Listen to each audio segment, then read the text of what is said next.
പരിപാവനമായ ദുൽഹിജ്ജ 8ാമത്തെ ദിവസത്തിലാണ് നമ്മളെല്ലാവരും ഉള്ളത്. ഹാജിമാരെ സംബന്ധിച്ചിടത്തോളം ഇന്ന് അവർക്ക് ദുൽഹിജ്ജ 9 ഇന്ന് അവർക്ക് അവിടെ അറഫ ദിനമാണ്. നമുക്ക് നാളെയാണ് ദുൽഹിജ്ജ 9, നാളെയാണ് അറഫ നോമ്പ്, അറഫ ദിനം. ഇന്ന് ഹാജിമാർക്ക് അവിടെ അറഫ, നമുക്ക് നാളെയാണ് അറഫ. അപ്പോൾ ഈ 2 അറഫ ദിനമുണ്ടല്ലോ, ഏത് അറഫ ദിനത്തിലാണ് നമ്മൾ സുന്നത്ത് നോമ്പ് പിടിക്കേണ്ടത്? ഇന്നാണോ അതോ നാളെയാണോ? ഇന്ന് പിടിക്കുന്നവരുണ്ടെങ്കിൽ അല്ലെങ്കിൽ നാളെ പിടിക്കുന്നവരുണ്ടെങ്കിൽ ഞങ്ങൾ എങ്ങനെയാണ് നിയ്യത്ത് വെക്കേണ്ടത് എന്നൊക്കെ ഒരുപാട് പേര് ചോദിച്ചിരുന്നു. അപ്പോൾ അതിനൊക്കെ നല്ല രൂപത്തിലുള്ള ഒരു ഉത്തരം ഇൻഷാ അല്ലാഹ് ഇന്നത്തെ വീഡിയോയിലുണ്ട്, നിങ്ങളൊന്ന് കണ്ടു നോക്കുക. അതോടൊപ്പം തന്നെ നിരവധി സഹോദരിമാർ പറയുന്ന ഒരു സങ്കടമാണ്, ഒരു പരാതിയാണ്, ഞങ്ങൾക്ക് ഉസ്താദെ അശുദ്ധിയാണ്, ഞങ്ങൾക്ക് നിസ്കാരമില്ല, അപ്പോൾ ഈ ഒരു അറഫ നോമ്പ് ഞങ്ങൾക്ക് പിടിക്കാൻ പറ്റില്ല. അപ്പോൾ ഈ ഒരു അറഫ നോമ്പിന്റെ പകലിൽ ഞങ്ങൾക്ക് എന്താണ് പറയാൻ പറ്റുക? ഞങ്ങൾ എന്താണ് ചെയ്യേണ്ടത്? ഈ നോമ്പ് ഞങ്ങൾക്ക് പിന്നീട് ഖളാ വീട്ടാൻ പറ്റുമോ എന്ന് ചില സഹോദരന്മാർ ചോദിച്ചിട്ടുണ്ട്. അപ്പോൾ അവർക്ക് കൂടി ഇൻഷാ അല്ലാഹ് കൃത്യമാകുന്ന തൃപ്തിയാകുന്ന ഒരു ഉത്തരം ഇന്നത്തെ ക്ലാസ്സിൽ നമുക്ക് പഠിക്കാം. അതോടൊപ്പം തന്നെ ആരും മറന്നു പോവാൻ പാടില്ലാത്ത പ്രത്യേകമായ ദുൽഹിജ്ജ മാസത്തിന്റെ ഈ ഒരു ദിവസങ്ങളിൽ മാത്രം നമുക്ക് ചെയ്യാൻ പറ്റിയ ഒരു പ്രത്യേക സുന്നത്തായ അമലുണ്ട്. അത് ഏത് സമയം മുതൽ? നാളെ അറഫാ ദിനത്തിന്റെ സുബഹി നിസ്കാരത്തിന് ശേഷം മുതൽ ദുൽഹിജ്ജ മാസത്തിന്റെ 13ാമത്തെ ദിവസം, അതായത് 4ാം പെരുന്നാളിന്റെ അസർ നിസ്കാരം വരെ നമ്മൾ പറയേണ്ട പ്രധാനപ്പെട്ട ഒരു സുന്നത്തുണ്ട്. അതും എന്താണ്, അതെങ്ങനെയാണ് പറയേണ്ടത്, എത്ര പ്രാവശ്യം പറയണം, അതുകൂടി ഇന്നത്തെ ക്ലാസ്സിൽ കേൾക്കാം. അതോടൊപ്പം തന്നെ എന്താണ് അറഫ ദിനത്തിൽ നമ്മൾ ചൊല്ലേണ്ട 3 ദിക്റുകൾ, അതിപ്രധാനപ്പെട്ട 3 ദിക്റുകൾ, അതോടൊപ്പം തന്നെ ചെറിയ ഒരു ആയത്തുമുണ്ട്. ഈ 4 കാര്യങ്ങളാണ് അറഫയുടെ രാവിലും പകലിലുമായി നമ്മൾ ഏറ്റവും കൂടുതൽ അധികരിപ്പിക്കേണ്ടത്. അപ്പോൾ ഇൻഷാ അല്ലാഹ് അറഫ ദിനം അത് എങ്ങനെയാണ് നമ്മൾ ഉപയോഗപ്പെടുത്തേണ്ടത് എന്നുള്ള വ്യക്തമായ ഒരു രൂപം ഇന്നത്തെ വീഡിയോയിലുണ്ട്. നിങ്ങൾ കാണുക, മറ്റുള്ളവർക്ക് ഇത് എത്തിച്ചു കൊടുക്കുക. അസ്സലാമു അലൈക്കും വറഹ്മത്തുള്ളാഹി. ബിസ്മില്ലാഹിർ റഹ്മാനിർ റഹീം. അൽഹംദുലില്ലാഹി റബ്ബിൽ ആലമീൻ. വസ്സലാത്തു വസ്സലാമു അലാ അഷ്റഫിൽ മുർസലീൻ വഅലാ ആലിഹി വസ്വഹ്ബിഹി അജ്മഈൻ. അമ്മാ ബഅദ്. പ്രിയം നിറഞ്ഞ സഹോദരിമാരെ, സഹോദരങ്ങളെ, ഉമ്മമാരെ, ഉപ്പമാരെ, കരുണാവാരിധിയായ റബ്ബ് നമുക്കെല്ലാവർക്കും ജീവിതത്തിൽ എല്ലാവിധത്തിലുള്ള സന്തോഷവും സമാധാനവും തരട്ടെ. അൽഹംദുലില്ലാഹ്, ഹാജിമാർ നമ്മുടെയൊക്കെ പ്രതിനിധികളായി, അള്ളാഹുവിൻ്റെ അതിഥികളായി ചെന്നിട്ടുള്ള ഹാജിമാർ എല്ലാവരും ഇന്ന് അറഫ ദിനത്തിലാണ്. അല്ലാഹു സുബ്ഹാനഹു വ തആല ആ ഹാജിമാർ ചെയ്യുന്ന ദുആകൾ എല്ലാം സ്വീകരിക്കുമാറാവട്ടെ. നമുക്കൊക്കെ വേണ്ടി അവർ ദുആ ചെയ്യുന്നുണ്ട്. ഇൻഷാ അല്ലാഹ് നാളെയാണ് നമുക്ക് അറഫ ദിവസം. നമ്മളൊക്കെ അവർക്ക് വേണ്ടിയും ദുആ രക്കേണ്ട ഒരു ബാധ്യത നമുക്ക് എല്ലാവർക്കുമുണ്ട്. അല്ലാഹു തആല നമ്മുടെ എല്ലാവരുടെയും ജീവിതത്തിൽ എല്ലാവിധത്തിലുള്ള ദുന്യവിയും മുഖർവിയുമായ സന്തോഷങ്ങൾ നൽകി അനുഗ്രഹിക്കട്ടെ. ആമീൻ യാ റബ്ബൽ ആലമീൻ. ഇന്ന് നമുക്കെല്ലാവർക്കും ദുൽഹിജ്ജ മാസം 8ാമത്തെ ദിവസമാണ്. അതായത് ഇന്ന് ശനിയാഴ്ച ദിവസം, ഇന്ന് ദുൽഹിജ്ജ 8 നമുക്ക്. അതായത് നാളെയാണ് നമുക്ക് അറഫ ദിനം. നാളെയാണ് ദുൽഹിജ്ജ 9, നാളെയാണ് അറഫ ദിനം. ഹാജിമാരെ സംബന്ധിച്ചിടത്തോളം അവർക്ക് ഇന്ന് ദുൽഹിജ്ജ 9, ഇന്ന് ശനിയാഴ്ച ദുൽഹിജ്ജ 9, ഇന്നാണ് അവിടെ അറഫ ദിനം. നാളെ അവർക്ക് പെരുന്നാളാണ്, നമുക്ക് പെരുന്നാൾ തിങ്കളാഴ്ചയാണ്. എല്ലാ വീഡിയോകളിലും നമ്മൾ പറയാറുണ്ട്, പല ആളുകളും സംശയങ്ങൾ ചോദിച്ചപ്പോൾ നമ്മൾ പറഞ്ഞതാണ്, അങ്ങനെ 2 ദിവസം അറഫ ദിനം വരുമോ ഉസ്താദെ? അങ്ങനെ വന്നാൽ എങ്ങനെ ശരിയാകും? അങ്ങനെ ശരിയാകും. കാരണം ഇവിടെ നമ്മളിപ്പോൾ നമുക്ക് പകലുള്ളപ്പോൾ രാത്രിയുള്ള രാജ്യങ്ങളുണ്ട്, നമുക്ക് രാത്രിയുള്ളപ്പോൾ പകലുള്ള രാജ്യങ്ങളുണ്ട്, നമുക്ക് മഴയുള്ളപ്പോൾ ചൂടുള്ള രാജ്യമുണ്ട്, നമുക്ക് ചൂടുള്ളപ്പോൾ മഴയുള്ള രാജ്യമുണ്ട്. അതായത് കാലാവസ്ഥ, ഭൂപ്രകൃതി, ഇതൊക്കെ അനുസരിച്ച് ഓരോ രാജ്യമെന്ന് തന്നെ പറയണ്ട. നമ്മുടെ ഇപ്പോൾ കേരളം എടുത്തു നോക്കിയാൽ തന്നെ തിരുവനന്തപുരത്ത് മഗ്‌രിബ് ബാങ്ക് വിളിക്കുന്ന സമയമല്ല കാസർഗോഡ് മഗ്‌രിബ് ബാങ്ക് വിളിക്കുന്നത്. അതായത് ആ ഒരൊറ്റ സംസ്ഥാനത്ത് തന്നെ വ്യത്യസ്തമായ രൂപത്തിലാണ്, സമയത്തിലാണ് ബാങ്കുകൾ വിളിക്കുക, നിസ്കാരങ്ങൾ നടക്കുക. എന്നതുപോലെ അതിപ്പോൾ മറ്റൊരു രാജ്യമാണ്, സൗദി അറേബ്യ എന്ന് പറഞ്ഞാൽ മറ്റൊരു രാജ്യമാണ്, ഹറം അല്ലേ? അപ്പോൾ നമ്മൾ ഇവിടെയാണ്. അപ്പോൾ അത് എന്താണ്, ഈ നമ്മുടെ നിലാവ് കാണുന്നതുമായി ബന്ധപ്പെട്ട് അത് അങ്ങനെ വരും, അങ്ങനെ വരാം, അങ്ങനെ വരണം. കാരണം അള്ളാഹുവിൻ്റെ തർത്തീബ് അതാണ്. അപ്പോൾ ഇനി കൂടുതൽ അങ്ങോട്ട് കിടക്കുന്നില്ല, അത് നമ്മൾ വിശദീകരിച്ച് കഴിഞ്ഞ ക്ലാസ്സിലൊക്കെ പറഞ്ഞതാണ്. ഇന്ന് ഹാജിമാരെ സംബന്ധിച്ചിടത്തോളം വലിയ സന്തോഷവും ആഹ്ലാദവും ആനന്ദവും പഞ്ചാര കുന്നിന്മേൽ തേന്മഴ പെയ്യുന്നത് പോലെയാണ്. കാരണം അവർക്ക് അറഫ ദിനമാണ്. പകലുകളിൽ വെച്ച് ഏറ്റവും വലിയ ശ്രേഷ്ഠതയുള്ള പകലാണ് ആറഫയുടെ പകൽ. പകലുകളിൽ വെച്ച് ഏറ്റവും ശ്രേഷ്ഠതയുള്ള പകലാണ് ആറഫയുടെ പകൽ. രാത്രികളിൽ വെച്ച് ഏറ്റവും ശ്രേഷ്ഠമുള്ള രാത്രിയാണ് അത് ലൈലത്തുൽ ഖദറിന്റെ രാത്രി. ഈ അറഫ എന്ന് പറഞ്ഞാൽ എന്താണ്? ഇന്നലെ വെള്ളിയാഴ്ച, ഇന്നലെയാണ് ഹജ്ജിൻ്റെ പ്രവർത്തനങ്ങൾ തുടങ്ങിയത്. ഇന്നലെ ഹാജിമാരെല്ലാവരും മിനയിലേക്ക് പോയി. മിനയിൽ അവർ പാർത്തു. ശേഷം ഇന്ന് നമുക്ക് ശനിയാഴ്ച, ഇന്ന് നമുക്ക് ദുൽഹിജ്ജ 8 ഹാജിമാർക്ക് ഇന്ന് 9. ഇന്ന് അവരുടെ അറഫ ദിനമാണ്. അപ്പോൾ ഇന്ന് സുബഹി നമസ്കാരം അവർ നിസ്കരിച്ചിട്ട് നേരെ എല്ലാവരും അറഫയിലേക്ക് വന്നു. ഇന്ന് പകൽ മുഴുവനും അവർ അറഫയിലായിരിക്കും. ഇന്ന് ഹാജിമാർക്ക് അറഫ ദിനമാണ്, നമുക്ക് നാളെയാണ് അറഫ ദിനം. അപ്പോൾ ഉസ്താദെ, നോമ്പ് എപ്പോഴാണ് പിടിക്കേണ്ടത് എന്ന് പല ആളുകളും ചോദിച്ചു. ഹാജിമാർക്ക് ഇന്നല്ലേ അറഫ ദിനം, അപ്പോൾ ഇന്നാണോ നോമ്പ് പിടിക്കേണ്ടത്? നമുക്ക് നാളെയാണോ? ഒരു സ്ഥലത്ത് എന്നാണോ അറബി മാസം അനുസരിച്ചുള്ള ഡേറ്റ് വരുന്നത്, അതനുസരിച്ചാണ് അവർ ഇബാദത്ത് ചെയ്യേണ്ടത്. നമുക്ക് നാളെയാണ് ദുൽഹിജ്ജ 9, അതുകൊണ്ട് നാളെയാണ് നമ്മൾ അറഫ നോമ്പ് പിടിക്കേണ്ടത്. ചില ആളുകൾ ചോദിക്കാറുണ്ട്, ഉസ്താദ് ഈ ഹാജിമാർ അറഫ നോമ്പ് പിടിക്കാറുണ്ട്? ഹാജിമാർ അറഫ നോമ്പ് പിടിക്കാറില്ല. അവർക്ക് നോമ്പ് പിടിക്കേണ്ട കാര്യമില്ല. അവർക്ക് നോമ്പല്ല, അവരെന്താണ് ഇന്നത്തെ പകൽ അവർ മുഴുവനും അറഫയിൽ ഒരു അല്പസമയമെങ്കിലും അൽ ഹജ്ജു അൽ അറഫ എന്നാണ്. അതായത് ഒരു ഹാജിയുടെ ഹജ്ജ് അല്ലാഹു സ്വീകരിക്കണമെങ്കിൽ അവൻ അറഫയിൽ ഒരു അല്പസമയമെങ്കിലും നിൽക്കണമെന്നാണ്. അറഫയുടെ ഒരു അതിർത്തിയുണ്ട്, ആ അതിർത്തിക്കുള്ളിൽ ഒരു അല്പസമയം അവൻ നിൽക്കണം, എന്നാൽ അവനിക്ക് ഹജ്ജ് കിട്ടും. അല്ലെങ്കിൽ വേറെ എന്ത് കാര്യം ചെയ്തിട്ടും അറഫയിൽ വന്നും നിന്നില്ല എങ്കിൽ അവനിക്ക് ഹജ്ജില്ല. പിന്നെ ജംറയിൽ കല്ലെറിയുക, അതും ഹജ്ജിൻ്റെ ഇതിൽപ്പെട്ടതാണ്. ഒരാൾക്ക് കല്ലെറിയാൻ പോകാൻ പറ്റിയില്ല, അയാൾ തളർന്നു കിടക്കുകയാ, അങ്ങനെയാണെങ്കിൽ അയാൾക്ക് അതിൻ്റെതായ ഫിദിയുണ്ട്, ആ ഫിദിയ കൊടുത്താൽ മതി. പക്ഷേ ഏത് മനുഷ്യനാണെങ്കിലും എത്രയോ രോഗികളായ ആളുകൾ ഹജ്ജിന് വരുന്നു, അവരൊക്കെ സ്ട്രക്ചറിലൊക്കെ കൊണ്ടുവന്ന് ആംബുലൻസിൽ കൊണ്ടുവന്ന് അറഫയിൽ നിർത്തുക ഒരു അല്പസമയം. കാരണം എന്താ? ഹജ്ജ് കിട്ടാൻ വേണ്ടി. ഈ അറഫ എന്ന് പറഞ്ഞാൽ മക്ക പ്രദേശത്തെ ഏറ്റവും വലിയ മൈതാനമാണ് അറഫ മൈതാനം. ഹറമിൽ നിന്നും ഏകദേശം ഒരു 20 കിലോമീറ്റർ അകലെയാണ് എന്തുള്ളത്? അറഫ മൈതാനം ഉള്ളത്. 50 ലക്ഷം പേർക്ക് ഒരേ സമയം ഒരുമിച്ച് നിൽക്കാൻ പറ്റുന്ന വിശാലമായ മൈതാനമാണ്, വിശാലമായ സ്ഥലമാണ് അറഫ മൈതാനം. 230 അടി മുതൽ 1400 അടി വരെയുള്ള വലിയ കുന്നുകളും വലിയ മലകളും കൊണ്ട് ചുറ്റുഭാഗം നിറക്കപ്പെട്ട ഒരു വിശാലമായ സ്ഥലമാണ് എന്ത്? അറഫ മൈതാനം. ഏകദേശം 10 കിലോമീറ്റർ നീളത്തിലാണ് അറഫ മൈതാനം ഉള്ളത്.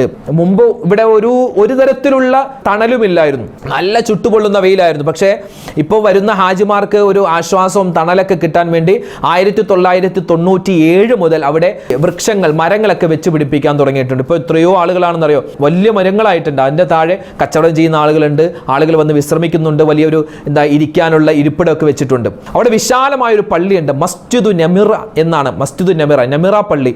അതായത് അവിടെ നെമിറ പള്ളിയിൽ ഞാനൊക്കെ പോയ സമയത്ത് കണ്ടിട്ട് നമ്മളൊക്കെ ഒരു അത്ഭുതപ്പെട്ടു പോകും. കാരണം എന്താ? അവിടെ ലോകത്തിലെ എല്ലാ രാജ്യത്തും എവിടെയൊക്കെ മുസ്ലിങ്ങളുണ്ടോ അവിടെയൊക്കെ ആളുകൾ വരും. അവിടെ ഈ മസ്ജിദ് നമിറ എന്ന് അവിടെ അറബിയിൽ ഒരു ബോർഡ് വെച്ചിട്ടുണ്ട്. മസ്ജിദ് നമിറ അവിടെ ബോർഡ് വെച്ചിട്ടുണ്ട്. അതിൻ്റെ താഴെ ഇംഗ്ലീഷിൽ മസ്ജിദ് നമിറ, അതിൻ്റെ താഴെ ഉറുദു. കാരണം ഉറുദുക്കാരെന്ന് പറഞ്ഞാൽ ഇന്ത്യയിൽ ഉറുദുക്കാരുണ്ട്, അതുപോലെ ബംഗ്ലാദേശ്, പാകിസ്ഥാനി, അഫ്ഗാനിസ്ഥാൻ, അവിടെ നിന്നൊക്കെ ഈ ഉറുദു ഭാഷ സംസാരിക്കുന്നവരുണ്ട്. അപ്പോൾ ഉറുദുവിലും എഴുതി വെച്ചിട്ടുണ്ട്. അതിൻ്റെ താഴെ നമ്മുടെ പച്ച മലയാളത്തിൽ മസ്ജിദ് നമിറ. വേറെ ഒരു ഭാഷയില്ല അവിടെ. എന്താ? അറബിയുണ്ട്, ഇംഗ്ലീഷ് ഉണ്ട്, ഉറുദു ഉണ്ട്, മലയാളം ഉണ്ട്. ഈ 4 ഭാഷയിലാണ് അവിടെ മസ്ജിദ് നമിറ എന്ന് എഴുതി. വേറെ എത്രയോ രാജ്യങ്ങളുണ്ട്. ഇന്ത്യയിൽ തന്നെ, നമ്മുടെ ഇന്ത്യ രാജ്യത്ത് തന്നെ എത്രയോ ഭാഷകളുണ്ട്. തമിഴുണ്ട്, തെലുങ്കുണ്ട്, കന്നഡയുണ്ട്, അതിലൊന്നും എഴുതിയിട്ടില്ല. വേറെ എത്രയോ തുർക്കിഷ് ഭാഷകളുണ്ട്, അതുപോലെ ഫ്രഞ്ച് ഭാഷ, സ്പെയിൻ ഭാഷ, അതിലൊന്നുമില്ല. മലയാള ഭാഷകൾ അവിടെ എഴുതി വെച്ചിട്ടുണ്ട്. അപ്പോൾ 6 മിനാരങ്ങളുള്ള വലിയ ഒരു പള്ളി, ഏകദേശം ഒരേ സമയം 4 ലക്ഷം പേർക്ക് ഒന്നിച്ച് നിസ്കരിക്കാൻ പറ്റുന്ന വിശാലമായ പള്ളിയാണ് മസ്ജിദ് നമിറ. ഈ മസ്ജിദ് നമിറ ആകെ തുറക്കുന്നത് ഈ അറഫ ദിവസത്തിലാണ്. അറഫ ദിവസത്തിലാണ് ആകെ മസ്ജിദ് നമിറ തുറക്കുന്നത്. അതായത് ഹാജിമാരെല്ലാവരും അറഫ മൈതാനത്തിൽ പോയി നിൽക്കുന്നു, അവരൊക്കെ ദുആ ചെയ്യുന്നു, അവരെ ദിക്ർ പറയുന്നു. അതിനുശേഷം ഈ മസ്ജിദ് നമിറയിലേക്ക് എല്ലാവരും വരുന്നു. അവിടെ ഒരു ഇമാമ് വന്നിട്ട് അവിടെ ഖുതുബ ഓതുന്നു, നിസ്കരിക്കുന്നു, എല്ലാവരും ജമാഅത്തായിട്ട് നിസ്കരിക്കുന്നു. അങ്ങനെ ആ വർഷത്തിൽ ഒരു പ്രാവശ്യം മാത്രം തുറക്കുന്ന പള്ളിയാണ് മസ്ജിദ് നമിറ, അറഫയിലുള്ള പള്ളിയാണ്. അത് ഞങ്ങൾ പോയി കണ്ടിരുന്നു. എന്താ കണ്ടിട്ട് നമുക്ക് കണ്ണിനെ ഉൾക്കൊള്ളാൻ പറ്റാത്ത തരത്തിൽ വിശാലമായി കിടക്കുന്ന പള്ളിയാണ്. അള്ളാഹു ഇനി ഞങ്ങൾക്ക് എല്ലാവർക്കും അവിടെ പോയി ആ ഒരു ഹജ്ജിന്റെ കർമ്മങ്ങൾ കാണാൻ, അറഫ കാണാൻ, മിന കാണാൻ ഞങ്ങൾക്ക് എല്ലാവർക്കും തൗഫീക്ക് തരണേ അല്ലാ.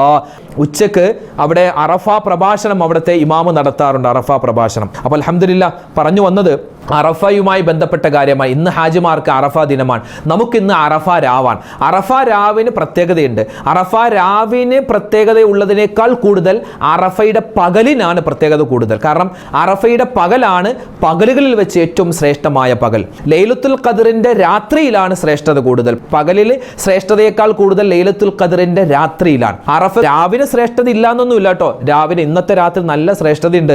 കാരണം ഇന്ന് നമ്മളെ സംബന്ധിച്ചിടത്തോളം ഇന്ന് മഗ്രിബോട് കൂടിയാണ് അറഫ രാവിലേക്ക് നമ്മൾ പ്രവേശിക്കുന്നത്. അപ്പോൾ നാളെ പകൽ പ്രത്യേകം നോമ്പുകാരായിരിക്കാൻ ശ്രദ്ധിക്കുക. ഇന്ന് നോമ്പുള്ള ആളുകൾ ഉണ്ടാകും. ഇന്ന് നോമ്പ് പിടിച്ചിട്ടില്ല, നാളെ നോമ്പ് പിടിക്കുന്നവരാണെങ്കിൽ, അല്ലെങ്കിൽ ഇന്നിപ്പോൾ വീഡിയോ കാണുന്നത് ഉച്ചയ്ക്ക് മുമ്പാണ്, ദുഹറിന് മുമ്പാണ് എൻ്റെ ഉമ്മമാരൊക്കെ വീഡിയോ കാണുന്നതെങ്കിൽ നിങ്ങൾ നോമ്പ് മുറിയുന്ന കാര്യങ്ങൾ, അതായത് ഭക്ഷണം കഴിക്കൽ പോലത്തെ കാര്യങ്ങളൊന്നും ചെയ്തിട്ടില്ല എങ്കിൽ നിങ്ങൾക്ക് ഇപ്പം തന്നെ നിയത്ത് വെച്ചാൽ എന്ത് കിട്ടും? നോമ്പിലേക്ക് പ്രവേശിക്കാൻ പറ്റും. കാരണം സുന്നത്ത് നോമ്പായതുകൊണ്ട്.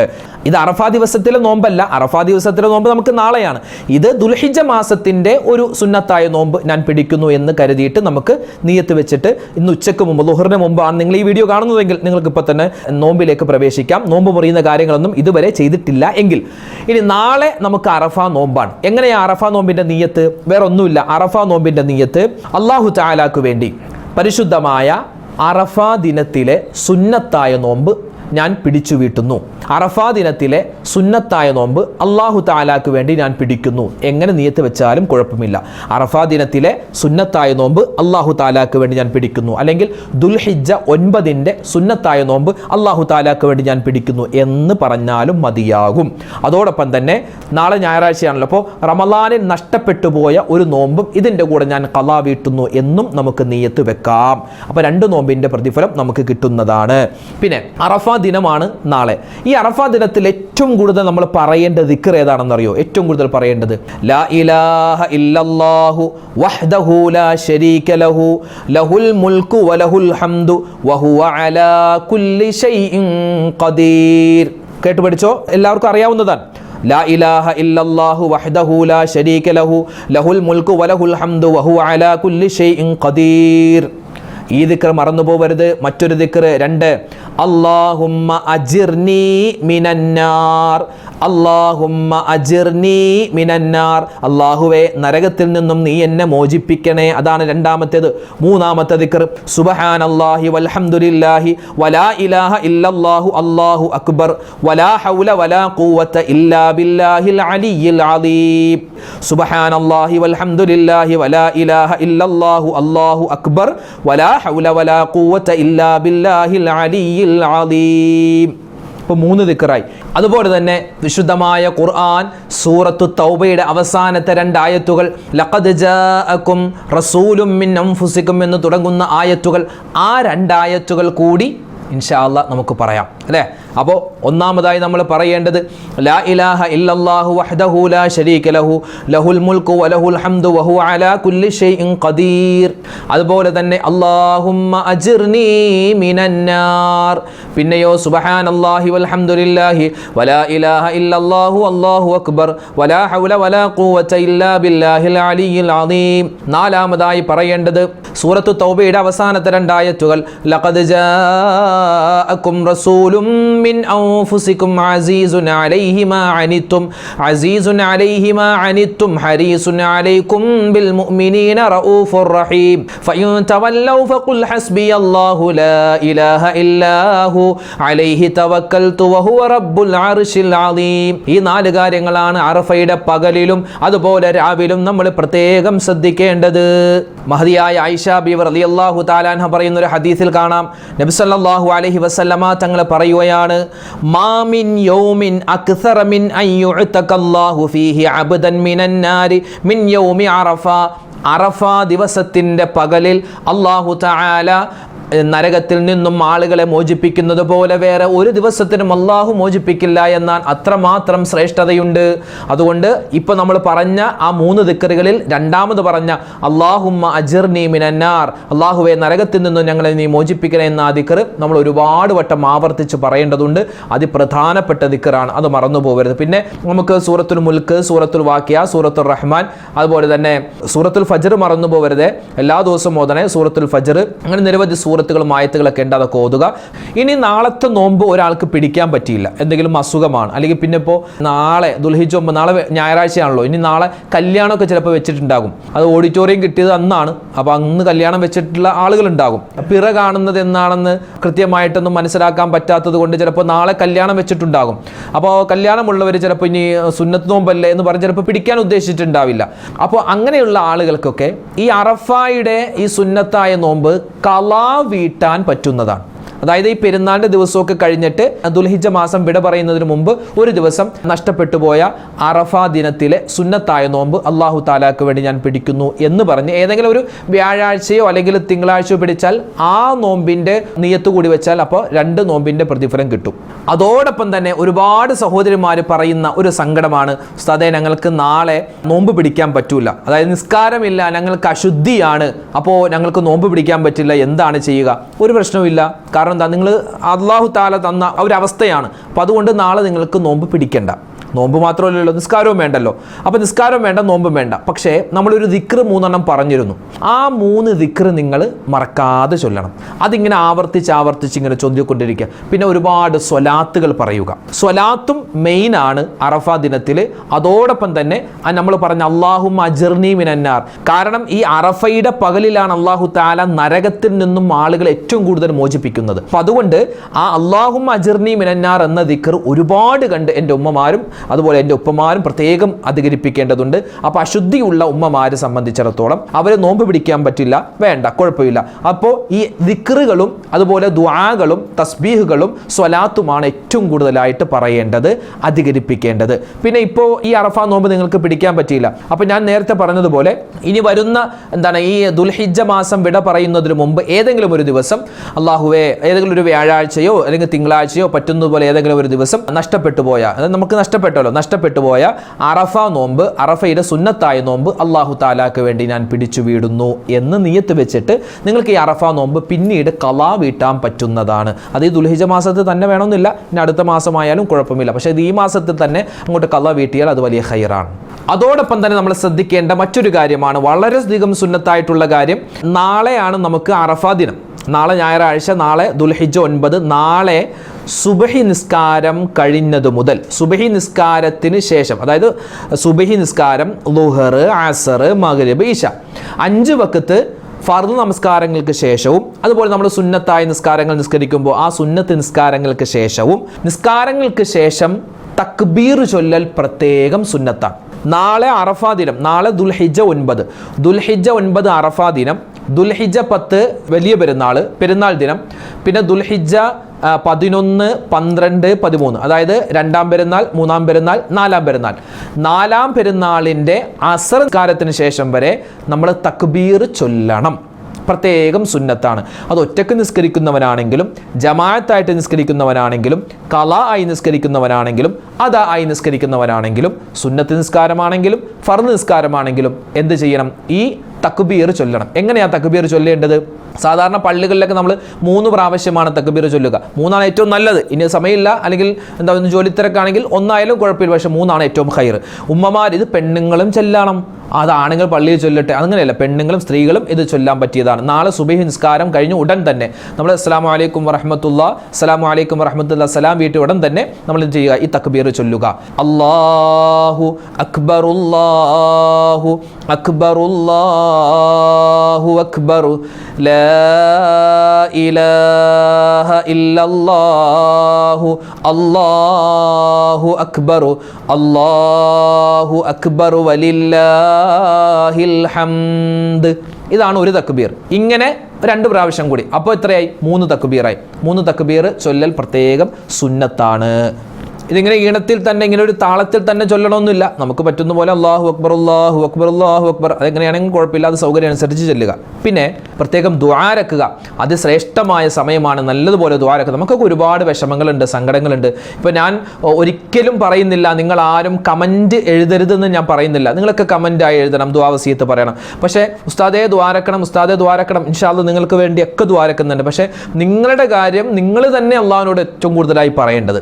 ഇപ്പോൾ ഒരുപാട് പേര് പറയുമ്പോൾ ഞാൻ എങ്ങനെയാ മൊത്തത്തിൽ അള്ളാഹു ആരൊക്കെ എന്നോട് ദുആ വസിയത്ത് പറഞ്ഞു അവർക്കൊക്കെ നീ അവരുടെ പ്രയാസങ്ങൾ മാറ്റി കൊടുക്കണമെന്ന് ഞാൻ മൊത്തത്തിലാണ് ദ്വാരക്കാറുള്ളത്. അപ്പോൾ അതിനേക്കാൾ ഏറ്റവും കൂടുതൽ അള്ളാഹുക്ക് ഇഷ്ടം നമ്മുടെ കാര്യം നമ്മൾ തന്നെ അള്ളാഹിനോട് പറയലാണ്. നമ്മൾ അള്ളാഹിനോട് സ്വന്തമായിട്ടൊന്ന് പറഞ്ഞിട്ടുണ്ടോ?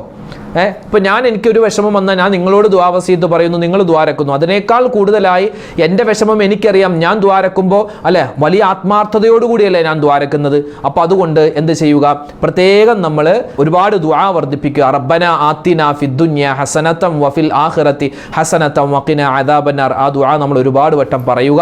അല്ലാഹു സുബ്ഹാനഹു വ തആല നമ്മൾ പറയുന്ന ദുആകളും ദിക്റുകളും എല്ലാം പരിപൂർണമായി സ്വീകരിക്കുമാറാവട്ടെ. ഈ പരിശുദ്ധമായ അറഫ ദിനത്തിലും രാവിലും പകലിലൊക്കെ നമ്മൾ ചെയ്യുന്ന എല്ലാ സൽക്കർമ്മങ്ങളും അള്ളാഹു സ്വീകരിക്കട്ടെ. ഹാജിമാർ അള്ളാഹു താല മുഴുവൻ ഹാജിമാരുടെ ഹജ്ജും ഉംറയും സിയാറത്തെല്ലാം മഖ്ബൂലും മബ്രൂറുമായി കബൂലാക്കി അനുഗ്രഹിക്കുമാറാവട്ടെ.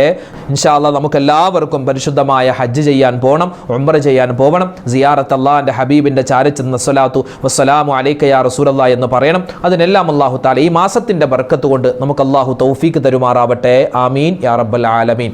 ഒരുപാട് പേര് നമ്മളോട് ദുആ ചെയ്യാൻ പറഞ്ഞിട്ടുണ്ട്. എല്ലാവർക്കും വേണ്ടി ദ്വാരക്കുന്നുണ്ട്.